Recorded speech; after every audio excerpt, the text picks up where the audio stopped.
మన పూర్ణిమలో కళ్యాణం కమనీయం సేల్స్ ప్రతి 15,000 రూపాయల కొనుగోలుపై కంచి కాటన్ శారీ ఉచితం.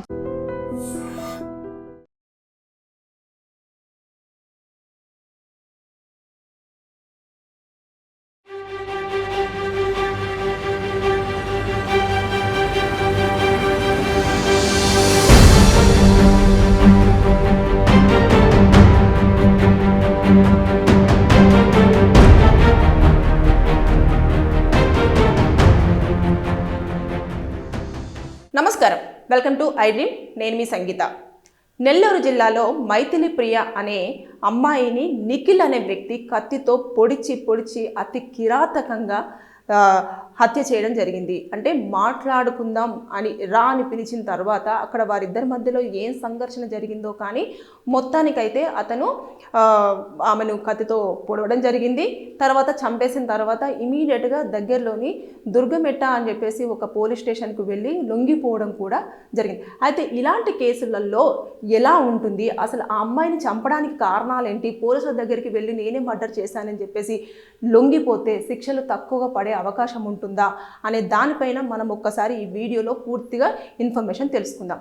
అయితే ఇప్పుడు ఈ కేసులోకి వెళితే మైథిలి ప్రియ, అదేవిధంగా ఎవరైతే చంపారో ఆ వ్యక్తి నిఖిల్, వీరిద్దరూ కూడా బీఫామ్లో ఇద్దరు కూడా క్లాస్మేట్స్. అయితే ఫస్ట్ ఇయర్ నుంచి కూడా నిఖిల్ అనే వ్యక్తి ఈ అమ్మాయిని నేను లవ్ చేస్తున్నాను అని చెప్పేసి వెంటపడడం చేశాడు.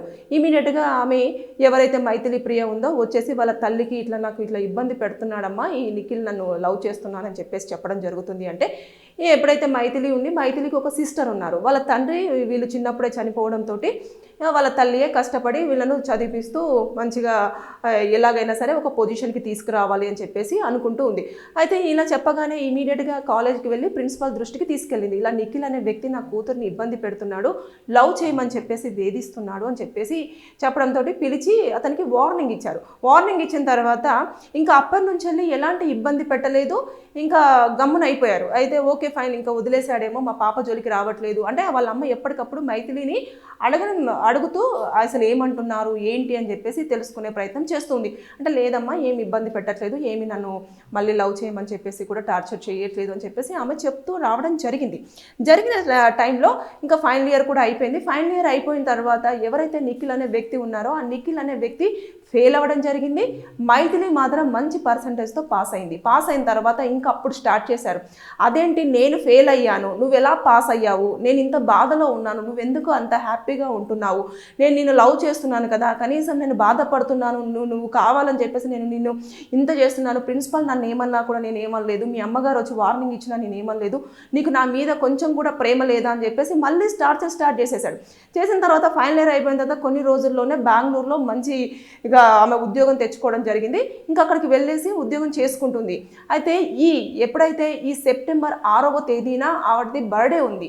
అయితే 3వ తేదీన సెప్టెంబర్ 3వ తేదీన నెల్లూరుకి రావడం జరిగింది. వచ్చి ఏదైతే తల్లి ఉంది, చెల్లి ఉందో, చెల్లితోటి బర్త్డే సెలబ్రేషన్స్ చేసుకోవాలని చెప్పేసి ఆమె ఇంకా హ్యాపీగా వచ్చింది. వచ్చిన తర్వాత బర్త్డే సెలబ్రేషన్స్ అయిపోయిన తర్వాత నిన్నటి ప్రాంతంలో ఆవిడను పిలిచారన్నట్టు. ఎవరైతే నిఖిల్ ఉన్నారో ఒకసారి నీతో మాట్లాడాలి, చాలా ఇంపార్టెంట్ విషయం అని చెప్పేసి అంటే వాళ్ళ తల్లికి చెప్పింది, ఇలా నిఖిల్ ఎందుకో పిలుస్తున్నాడమ్మా, నేను ఫ్రెండ్స్ని కలవడానికి వెళ్తాను అని చెప్పేసి కూడా వాళ్ళ అమ్మకి చెప్పింది. అంటే ఫ్రెండ్స్ని కలవడానికి వెళ్తున్నానని చెప్పింది. నిఖిల్ విషయం అయితే అంత చెప్పినట్టుగా కూడా వాళ్ళ తల్లి కూడా ఆ మాటల్లో అయితే చెప్పడం లేదు. అయితే వెళ్ళిన తర్వాత చెల్లిని ఇచ్చేసి, సరే ఫ్రెండ్స్ని కలవడానికి వెళ్తున్నావు కదా, చెల్లిని కూడా తీసుకెళ్ళని చెప్పేసి ఇద్దరు ఆడపిల్లల్ని పంపించడం జరిగిన తర్వాత వాళ్ళ చెల్లి బయటే ఉంది. తర్వాత నెక్స్ట్ వీళ్ళిద్దరు ఎవరైతే మైథిలి ప్రియ తర్వాత నెక్స్ట్ నిఖిల్ ఉన్నారో మాట్లాడుకుంటున్న సందర్భంలో మరి ఏం జరిగిందో తెలీదు. ఇమీడియట్గా అక్కడ కత్తి తీసుకొచ్చుకొని నువ్వు నన్ను అసలు అర్థం చేసుకోవట్లేదని చెప్పేసి మరి ఏమైందో వాళ్ళిద్దరి మధ్యలో, ఆ నలుగురి మధ్యలో ఏం జరిగింది అనేది మనకు పూర్తి స్థాయిలో ఇన్ఫర్మేషన్ లేదు. ఎవరైతే ఇప్పుడు నిఖిల్ ఉన్నాడో ఆ వ్యక్తి పోలీసులకు ఇచ్చే స్టేట్మెంట్ మీద డిపెండ్ అయి ఉంటుంది. అంటే అక్కడ ఏం జరిగింది అనేది అతనికి మాత్రమే తెలిసే అవకాశం ఉంది. ఇప్పటివరకు అయితే మీడియా ముందరికి ఇంకా అతను వాళ్ళిద్దరి మధ్యలో ఎలాంటి సంఘర్షణ జరిగింది అనేది అయితే బయటికి రాలేదు. అయితే అక్కడ మొత్తం కత్తితో పొడిచి చంపేసిన తర్వాత వాళ్ళ చెల్లికి ఫోన్ చేసి, మీ అక్కని నేను చంపేశాను, తీసుకెళ్ళిపో అని చెప్పేసి ఫోన్ చేశాడు. ఫోన్ చేసిన తర్వాత ఇమీడియట్గా ఆ పాప ఏడ్చుకుంటూ వాళ్ళ అమ్మకు ఫోన్ చేసింది. అమ్మకు ఫోన్ చేసి, అమ్మ అక్క ఇలా అయ్యింది అంటే ఏమైందో అర్థం కావట్లేదు. వెంటనే వాళ్ళ పక్కన వాళ్ళకి అంబులెన్స్ కూడా ఫోన్ వెళ్ళింది తర్వాత అంబులెన్స్ కూడా అక్కడికి రావడం జరిగింది. వచ్చిన తర్వాత మెట్ల పైన ఒక దుప్పటేసి కూర్చోబెట్టేశారు ఆ అమ్మాయిని. మనం ఏదో సాడ్గా ఉంటే ఎలా అయితే కూర్చుంటామో అలా కూర్చోబెట్టిన తర్వాత వాళ్ళ చిన్న పాపకు ఫోన్ చేసి ఎక్కడున్నారు అని తర్వాత కనుక్కుంది. తర్వాత అంబులెన్స్ వాళ్ళు కూడా ఈ పేరెంట్స్కి కాల్ చేశారు. ఎవరైతే మదర్ ఉందో మదర్కి ఫోన్ చేసి ఇలా ఇక్కడికి రండి, మీరు అర్జెంటుగా మీతో మాట్లాడాలని చెప్పేసి అన్న తర్వాత ఆమె హుటాహుటిన ఎందుకు ఇట్లా ఫోన్లు చేస్తున్నారని చెప్పేసి వచ్చేసిన తర్వాత పాప అక్కడ కూర్చోగానే చెయ్యి పట్టేసుకొని, నాన్న ఏమైంది, ఎందుకు ఇట్లా అలిగావా, ఎందుకు దుప్పటేసుకొని కూర్చున్నావు, ఏమైంది, ఇలా ఎందుకు కూర్చున్నావు, ఫ్రెండ్స్ ఏమన్నా అన్నారా అని చెప్పేసి ఇలా పట్టుకునే సమయానికి ఆమె అలా వాలిపోయింది. ఇంకా అసలు వాళ్ళ తల్లికి నోటి నుంచి మాట రాలేదు. అంత కష్టపడి చదివిపించి ఒక పొజిషన్కి వచ్చి ఉద్యోగం చేసుకుంటున్న పాప కళ్ళ ముందు అలా విగజీవిగా పడిపోవడంతో ఒక్కసారి తల్లి బోర్న విలపించడం చేసింది. వెంటనే అంబులెన్స్ వాళ్ళు చెప్పారు, మేము ఇందుకే వెయిట్ చేసామమ్మా, ఇప్పుడు మేము తీసుకుపోతాము అని, తను ఆల్రెడీ చనిపోయింది, చాలాసేపు అవుతుంది అని చెప్పేసి అన్న తర్వాత తీసుకెళ్ళడం జరిగింది. అంటే ఒక్కసారి ఆలోచించండి. మళ్ళీ వెంటనే వాడు ఏం చేశాడు, చంపిన తర్వాత నిఖిల్ వెళ్ళి పోలీస్ స్టేషన్లో నేను ఏదో ఘనకార్యం చేసినట్టు నేను ఆ అమ్మాయిని చంపేశానని చెప్పేసి లొంగిపోవడం జరిగింది. అయితే లొంగిపోయినంత మాత్రాన ఇక్కడ శిక్ష తప్పుతుంది అని చెప్పేసి అనుకోకూడదు. ఐపీసీ సెక్షన్ 302 కిందనే ఇది కన్సిడర్ అవుతుంది. కొత్త సెక్షన్ ప్రకారంగా అయితే మనము ఏదైతే BNS 101 కింద వస్తుంది, అంటే మర్డర్, దాని కిందనే వస్తుంది. ఇప్పుడు పోలీసులు వెంటనే నేను చేశాను అని చెప్పగానే FIR ఫైల్ చేస్తారు. ఆ స్టేట్మెంట్ అనేది రికార్డ్ చేయడం జరుగుతుంది. చేసిన తర్వాత కోర్టులో ప్రొడ్యూస్ చేస్తారు. రిమైండ్కు పంపించడం అనేది అది కామన్గా జరిగే ప్రాసెసే. అయితే ఎప్పుడైతే వాళ్ళు కోర్టులోకి వెళ్ళి స్టేట్మెంట్ ఇస్తారో ఆ స్టేట్మెంటే చాలా మేజర్ స్టేట్మెంట్గా దాన్ని కన్సిడర్ చేయడం జరుగుతుంది. పోలీసులు ఇచ్చే స్టేట్మెంట్ అనేది ఎక్కువగా కోర్టులలో చెల్లకపోవచ్చు. ఎందుకంటే వాళ్ళు భయపెట్టి చెప్పించారా, లేకపోతే ఇంకేమన్నా భయపడి చెప్పారా, ఇలాంటివన్నీ ఉంటాయి. కాబట్టి కోర్టులో ఏదైతే వాంగ్మూలం ఇస్తారో అది మాత్రమే మేజర్గా ప్రైమరీగా ఇచ్చే ఎవిడెన్స్ కింద వాళ్ళ వాంగ్మూలం కింద తీసుకోవడం అనేది జరుగుతూ ఉంటుంది. అయితే ఇక్కడ శిక్ష కూడా ఎలా ఉంటుంది అంటే జీవిత ఖైదు పడే అవకాశం ఉంటుంది. అంటే 7 నుంచి 10 సంవత్సరాల వరకు జైలు శిక్ష, అదేవిధంగా లైఫ్ ఇంప్రిజన్మెంట్ కూడా పడే అవకాశం, అంటే మొత్తం ఇంకా డెత్ పెనాల్టీ, లైఫ్ ఇంప్రిజన్మెంట్ అంటే 7 నుంచి 10 సంవత్సరాల వరకు జైలు శిక్ష, అదేవిధంగా డెత్ పెనాల్టీ అని అంటే ఇంకా ఉరి శిక్ష విధించే అవకాశాలు కూడా ఉండే అవకాశం ఉంటుంది. అంటే మనం ఈ ప్రొడ్యూస్ చేసే ఎవిడెన్సెస్ వల్ల. అంటే ఇక్కడ చూసారా, అంటే ఆ అమ్మాయి కష్టపడి చదువుకుంది, తర్వాత పాస్ అయ్యింది, ఉద్యోగం ఏదో తెచ్చుకొని వాళ్ళ తల్లికి కొంచెము ఇన్ని రోజుల నుంచి కష్టపడుతుంది కదా, మన వంతుగా కూడా ఇంటికి కొంచెం సహాయం అందిస్తాను అని చెప్పేసి ఏదో బర్త్డే సెలబ్రేషన్స్ అని చెప్పేసి నెల్లూరుకి రాగానే ఆమె ఎవరైతే ఇష్టపడ్డారో ఆ వ్యక్తి చేతిలోనే శవం అయిపోయింది. అంటే ఒకటి, అమ్మాయిలు రిజెక్ట్ చేస్తే అబ్బాయిలు కానివ్వండి, అబ్బాయిలను రిజెక్ట్ చేసిన అమ్మాయిలు కానివ్వండి, ఎవరైనా సరే ఇలా చంపుకునేదాకా వెళ్తే పనిష్మెంట్స్ అనేవి తగ్గవు.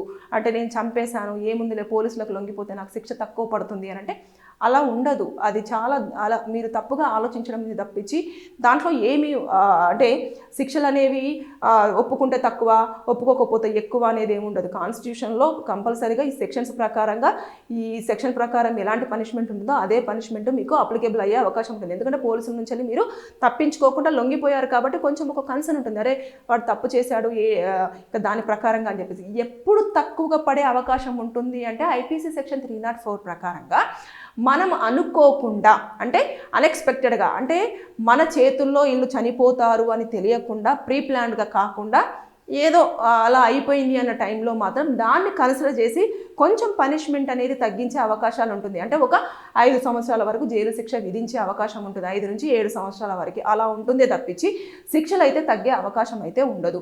ప్రతి ఒక్కరూ ఆలోచించకుండా మేము ఇలా చేస్తాము, నాకు నచ్చలేదు, నచ్చకపోతే చంపేయడము, లేకపోతే నన్ను ఒప్పుకోలేదు, నేను లైఫ్లో కావాలనుకుంటున్నాను అంటే మనము ఒక్కరిమే ఇష్టపడితే కాదు, ఆపోజిట్ పర్సన్ కూడా ఎదుటి వ్యక్తిని ఇష్టపడితేనే దాన్ని ప్రేమ అంటారు. బలవంతంగా లాక్కుంటే ఏదీ రాదు.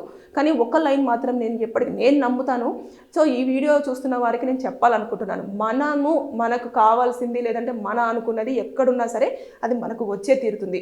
మనది కాంది పక్కనున్నా సరే మనకు అది చెందదు. అదొక్కటి మాత్రం గుర్తుపెట్టుకోండి. అంతే తప్పించి బలవంతంగా ఒకటి రావాలి అంటే రాదు. అనవసరంగా క్రిమినల్స్గా మిగిలిపోతూ ఉన్నారు. ఇప్పుడు చూడండి, ఆ అమ్మాయి మాత్రం వాళ్ళ తల్లి బాధను అర్థం చేసుకుని తల్లి రోదన మాత్రం మనము చూస్తున్నాం. ఆ వీడియో చూస్తుంటే మనకు అర్థమవుతుంటుంది తల్లి ఎంత ఆవేదన పడుతుంది. అంటే కూతుర్ని అంత చూసిన తర్వాత, అరే నేను నా కూతుర్ని ఇలా చేసిన వాడిని నేనేం చేయలేకపోతున్నా, ఏదో ఒకటి చెయ్యండి, పోలీసులకు లొంగిపోయినారు, మీరు తీసుకెళ్ళి జైల్లో పెట్టద్దు, చంపేయండి అని చెప్పేసి అంటుంది. అంటే ఒకరు చేసిన తప్పుని మరి ఇంకొకరు చెయ్యాలి అని చెప్పేసి అనుకోవడం అయితే నేను తప్పుగానే భావిస్తున్నాను. కాకపోతే తల్లి ఆవేదన ఏంటంటే ఇంత కష్టపడ్డాను, తండ్రి లేని లోటు తీర్చాలని చెప్పేసి చదివిపించాను. ఒక స్థాయికి వచ్చింది. ఇప్పుడు చిన్న పాప కూడా చదువుకొని ఒక ఉద్యోగంలో సెటిల్ అయిపోతే రేపటి రోజుల్లో తల్లి మంచిగా పిల్లల్ని చూసుకుంది అని చెప్పేసి వస్తుంది. ఇప్పుడు చూడు, నేను ఎటు కాకుండా నా కూతురిని జస్ట్ లవ్ చేసే వాడికి దూరంగా దూరంగా పెట్టినందుకు నా బిడ్డను చంపేశాడు, కావాలని చంపేశాడు. నిఖిల్ మీద ఎలాగైనా సరే కేసులు గట్టిగా పెట్టేసి అతన్ని శిక్షించండి, లేదంటే చంపేయండి అని చెప్పేసి తల్లి ఆవేదన వ్యక్తం చేస్తుంది. చెల్లి కూడా అసలు కన్నిటి నాకే ఫోన్ చేసి నేను చంపేశానని చెప్పేసి అన్నాడు. నా దగ్గర ఉంది ఆ స్టేట్మెంట్ అని చెప్పేసి ఆవిడ చెప్తుంది. పోలీసుల దగ్గరికి ఆల్రెడీ లొంగిపోయాడు. తర్వాత ఇవన్నీ జరిగినా కూడా శిక్షలు అయితే తప్పే ప్రసక్తి లేదు. ఖచ్చితంగా అతనికి పనిష్మెంట్ అయితే ఉంటుంది. ఎందుకంటే పోలీసుల అండర్లోనే ఉన్నాడు కాబట్టి కోర్టులో ప్రొడ్యూస్ చేస్తారు, శిక్షను అనుభవించాల్సిగా తప్పదు. కానీ ఒకటి, ఎవరి జీవితం వారు జీవిస్తున్నప్పుడు వారి జీవితంలోకి బలవంతంగా వెళ్ళి వారి జీవితాన్ని మాత్రం నాశనం చేయకండి దయచేసి. ఒకవేళ మీరు కావాలి అనుకున్నప్పుడు వారే వెనక్కి వస్తారు. వచ్చేంతవరకు రియల్ లవ్ అయినా లేదంటే ప్యూర్ లవ్ అయినా కూడా అలా వెయిట్ చేయండి. అంతేకాని బలవంతంగా లాక్కోవడానికి మాత్రం ట్రై చేస్తే ఇలా క్రిమినల్స్గా మిగిలిపోయేవాల్సిన అవసరం వస్తుంది. నిఖిల్ చూడండి, అనవసరంగా చదువుకోకుండా ఆ అమ్మాయి అంత ఇబ్బంది పెట్టినా ఏం చేసినా ప్రిన్సిపల్ వాళ్ళు వార్నింగ్ ఇచ్చిన తర్వాత ఇతను మారాడని చెప్పేసి హ్యాపీగా చదువుకొని మంచి మార్క్స్తో పాస్ అయ్యింది, జాబ్ తెచ్చుకుంది. ఈ అబ్బాయి ఏమో ఇంకా అమ్మాయి నన్ను ఎందుకు ఒప్పుకోలేదు ఒప్పుకోవాలన్న రూల్ అయితే లేదు కదా. అంటే ఒక మనిషికి ఆ మనిషి మీకు నచ్చినంత మాత్రాన మనకు ఆ మనిషి నచ్చాలని లేదు కదా. కాబట్టి ఈ ఒక్క లాజిక్ను మర్చిపోతున్నారు చాలామంది, మర్చిపోయి ఇబ్బందులలో పడుతున్నారు. దయచేసి ఈ కేసులో నెల్లూరు జరిగిన కేసులో మాత్రం మనం చూసుకుంటే ఆ అబ్బాయి లొంగిపోతే శిక్ష అనేది తక్కువగా ఉండదు. అదేవిధంగా మర్డర్ కేసు 300 ఐపీసీ సెక్షన్ కింద, అంటే పాత సెక్షన్, అది ఐపీసీ సెక్షన్ 302 అనేది పాత సెక్షన్, బిఎన్ఎస్లో 101 కింద కన్సిడర్ అవుతుంది. దాని ప్రకారంగా అతనికి 7 నుంచి 10 సంవత్సరాల వరకు జైలు శిక్షణ అయితే కంపల్సరీగా విధించే అవకాశాలు ఉంటాయి. స్టేట్మెంట్ అంతా కూడా వాళ్ళు పోలీసులు రికార్డ్ చేస్తారు. దాన్ని వాళ్ళు కూడా కోర్టులో ప్రొడ్యూస్ చేస్తారు. మళ్ళీ కోర్టు కూడా అతని వాంగ్మూలం తీసుకుంటుంది. దాన్ని కూడా స్టేట్మెంట్ రికార్డ్ చేస్తారు. ఇమీడియట్గా జైలుకు పంపించడం అనేది ఉంటుంది. సో దయచేసి ఎప్పుడైనా సరే ఇలాంటి సంఘటనలు జరుగుతున్నప్పుడు మన పిల్లల్ని జాగ్రత్తగా చూసుకోండి. ఎవరైనా ఒంటరిగా పిలిచి మాట్లాడాలి అన్నా లేదంటే ఒంటరిగా కలవాలి అన్నా, లేదు అనుకుంటే ఒక పర్సన్ మనల్ని ఇబ్బంది పెట్టేసి మన లైఫ్లోకి మళ్ళీ వచ్చి ఏదో మంచిగా మాట్లాడతానన్నా దయచేసి నమ్మొద్దు. వారు ఏ ఉద్దేశంతో వస్తున్నారో ఎందుకు వస్తున్నారో అనేది మనకు తెలియదు. కాబట్టి ఎట్టి పరిస్థితుల్లో కొంచెం దూరంగా ఉంటే అన్ని రకాలుగా మంచిది అని చెప్పేసి నేనైతే అనుకుంటున్నాను. సో చెప్పాలనుకుంటున్నాను కూడా. ఎప్పుడైతే ఈ వీడియో చూస్తున్న వారికి ఎవరికైనా సరే లీగల్గా ఎలాంటి డౌట్స్ ఉన్నా, లేదు అనుకుంటే ఏదైనా ప్రాబ్లం ఉన్నా కూడా కింద కామెంట్ రూపంలో తెలియచేయండి. దానిపైన నేను వీడియో చేసి మీకు పూర్తిగా ఇన్ఫర్మేషన్ ఇవ్వడానికి ప్రయత్నం చేస్తాను. Thank you. And for more videos, Please subscribe to iDream. Please subscribe to iDream. Please subscribe iDream. And please subscribe to iDream. For more videos, subscribe to iDream. please like, share and subscribe to the channel. Congratulations, iDream. subscribe to iDream. Subscribe to iDream. So subscribe to iDream Media. iDream की iDream team अंदर की huge congratulations. Please subscribe iDream Media. Please subscribe to iDream. Subscribe iDream. Please subscribe to iDream.